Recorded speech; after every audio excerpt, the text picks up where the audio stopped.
I realized there was so much I couldn't see beyond the surface. So, for example, women in the street, I would walk past and wonder, who is she? What has she been through? What is her life? What is her future? Who is she in a relationship with? Does she have a family? And photography allowed me a way to express myself creatively in the way that I saw the place.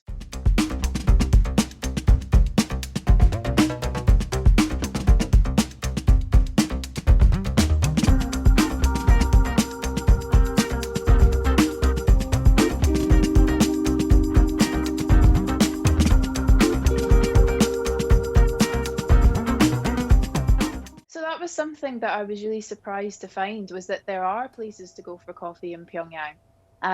There are many coffee shops around the city, and quite a lot of them have quite trendy interiors that have obviously been influenced by the types of interior design we'd see elsewhere. So trendy chalkboards and mixed coffees.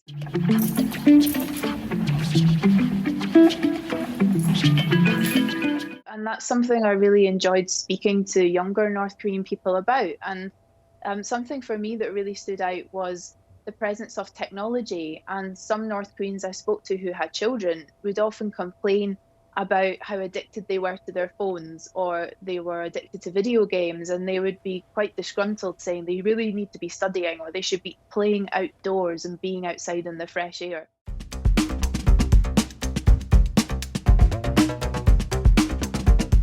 Talking to a lot of young North Korean women and asking them about their lives. And some of them even mentioned to me that they didn't want children, they wanted to have a career. And obviously, that's not going to be representative of all North Korean women, and we know that everyone's experience is different. But for a couple of women I spoke to in Pyongyang, it was really interesting to hear their views of rejecting that traditional gender role and wanting to pursue a career over family or a marriage.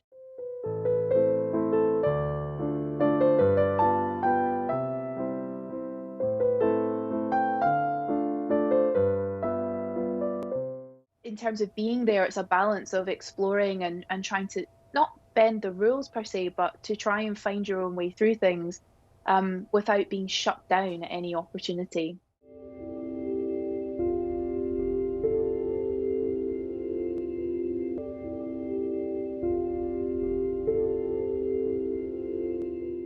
But I think with the borders being closed, it's even more important that we don't close our minds off to the people there and the struggles and the needs that they have, and to not get distracted by the nuclear program and the taunting and the rhetoric that North Korea sends towards the US, and to really hone in on what's most important, and that is the 25 million people who are there, even more isolated than they were before.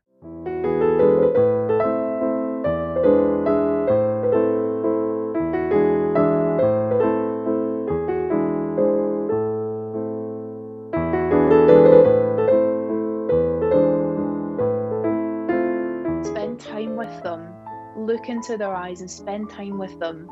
And even just for a moment, to feel, if I can create any kind of open window, just as I would in a piece of music, even in a very, very small way, then I really hope that that contributes to a wider conversation um, about keeping North Korean people present in our minds, so that we can hopefully do something to help.